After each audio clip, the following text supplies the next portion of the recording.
Hello, ഞാൻ നിങ്ങളുടെ സ്വന്തം റിച്ചൂസാണേ.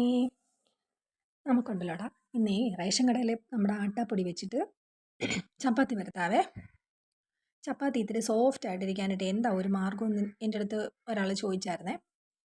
അപ്പം അതിനിപ്പോൾ പ്രത്യേകിച്ച് എനിക്ക് ടിപ്പൊന്നും പറഞ്ഞു തരാൻ അറിയത്തില്ലടാ. ഞാൻ ഇങ്ങനെയൊക്കെ അതാ പരത്തുന്നത്. ചൂടുവെള്ളത്തിലാണ് കുഴയ്ക്കുന്നതെന്ന് മാത്രമേ ഉള്ളൂ കേട്ടോ. അല്ലാത്ത പ്രത്യേകിച്ച് അങ്ങനെ പരിപാടികളൊന്നുമില്ല. ഇങ്ങനെ കുറച്ച് കുറച്ച് വെള്ളം വീതം ഒഴിച്ചിട്ട് നന്നായിട്ട് മിക്സ് ചെയ്ത് അങ്ങ് എടുക്കണേ. ഒത്തിരി വെള്ളം കൂടി പോകരുത്, തീരെ കുറഞ്ഞും പോകല്. അത്രയേ ഉള്ളൂ ഇതിൻ്റെയൊക്കെ കണക്കെന്ന് പറയുന്നത്. നിനക്ക് ഏറ്റവും കൂടുതൽ ദേഷ്യമുള്ള ആരോടാണോ അവരെ നീ പൂർണ്ണമായിട്ട് മനസ്സിലങ്ങ് ധ്യാനിക്കുക. എന്നിട്ട് അങ്ങോട്ട് കുഴച്ചോ. സംഗതി നല്ല സൂപ്പറായിട്ട് വന്നോളൂ. നമ്മുടെ സർവ്വശക്തി എടുത്ത് കുഴയ്ക്കണം കേട്ടോ. പിന്നെ ഉണ്ടല്ലോ, നമ്മുടെ കുഴച്ചൊന്ന് സെറ്റായി വരുമ്പോഴത്തേക്ക് ഒരു ശകല എണ്ണയും കൂടെ ഒന്ന് ഒഴിക്കണേ. എന്നിട്ട് ഒന്നുകൂടെ ഒന്ന് കുഴച്ച് നല്ലതായിട്ടൊന്ന് മയപ്പെടുത്തി എടുക്കണം. ഞാൻ ദേ ഒന്ന് കുത്തി കാണിക്കാവേ അതിൻ്റെ സോഫ്റ്റ് എന്തുമാത്രം ഉണ്ടെന്നേ. നോക്കിക്കോണേടാ. കണ്ടോ, ഈ പരുവത്തിൽ എടുക്കണം. എന്നിട്ട് ചെറിയ ബോളായിട്ട് സാധാരണ നമ്മൾ ചപ്പാത്തി പരത്തുന്ന പോലെ തന്നെ പരത്തി എടുക്കുന്നു എന്നുള്ളതേ ഉള്ളൂ. തീരെ കനം കുറയ്ക്കരുത് കേട്ടോ. നൈസായി പോകാതെ നോക്കിക്കോണം. അത്രയൊക്കെ ഉള്ളടാ ഇതിൻ്റെയൊക്കെ ടിപ്പെന്ന് പറയുന്നത്. ഇതൊക്കെ അങ്ങ് ചെയ്ത് വരുമ്പോൾ അങ്ങ് സെറ്റായിക്കോളൂ. ഇത് ഞങ്ങളിവിടെ തടി അറപ്പിച്ചപ്പോഴത്തേക്ക് എടുത്തതാണ് ഒരു തടിയെ. ഈ പലകയിലാകുമ്പോഴത്തേക്ക് ചപ്പാത്തി പരത്താനായിട്ട് സുഖമാണ്. അതുകൊണ്ട് ഇത് പരത്താൻ വേണ്ടി മാത്രം അങ്ങ് മാറ്റി വെച്ചേക്കുന്ന. കല്ല് നന്നായിട്ട് ചൂടായിട്ടുണ്ടല്ലോ ആ ചപ്പാത്തി ഇടാവുള്ളേ. നമ്മൾ പരത്തി വെച്ച ചപ്പാത്തി എന്നിട്ട് തിരിച്ച് മറിച്ചും ഇട്ട് അങ്ങ് ഇടുകണേ. നല്ലൊരു ചൂടായിട്ടിരുന്നാലേ അത് പെട്ടെന്ന് പൊങ്ങി വരത്തുള്ളൂ. ഇടയ്ക്കൊന്ന് എണ്ണയൊക്കെ ഒന്ന് തൂവി കൊടുക്കണം. പനിയുണ്ടോ എന്ന് നോക്കുന്ന പോലെ ഇടയ്ക്ക് ആ ചട്ടുകം വെച്ച് നമക്കി കൊടുത്താൽ മതി. അവനിങ്ങ് പൊങ്ങി വന്നോളൂ.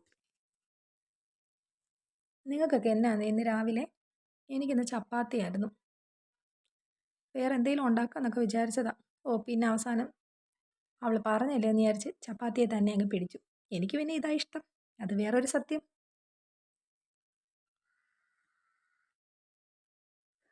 രാവിലെ എഴുന്നേറ്റ് വെള്ളത്തിൽ കളിക്കുന്ന കളിയുണ്ടോ? ഇന്ന് ബ്രഷ് ചെയ്തോ കുഞ്ഞി? ബ്രഷ് ചെയ്തോ? നീ വെച്ചേ അങ്ങോട്ട് പോ.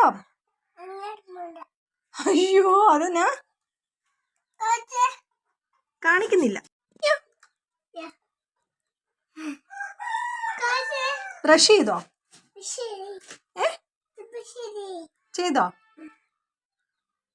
അവിടെയുള്ള ടീച്ചറുടെ പേരെന്നാ? പിന്നെ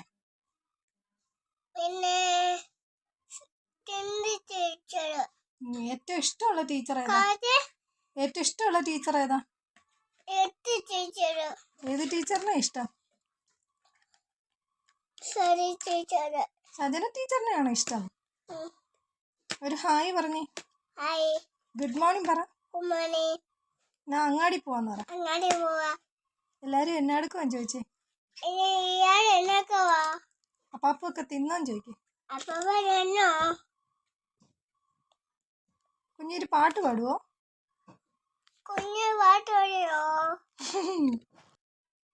ഞങ്ങളിതേ ഈ സലൂണിൽ പോയേ. നമ്മളെ ചങ്ങനാശ്ശേരിയിലുള്ള സലൂണാണേ.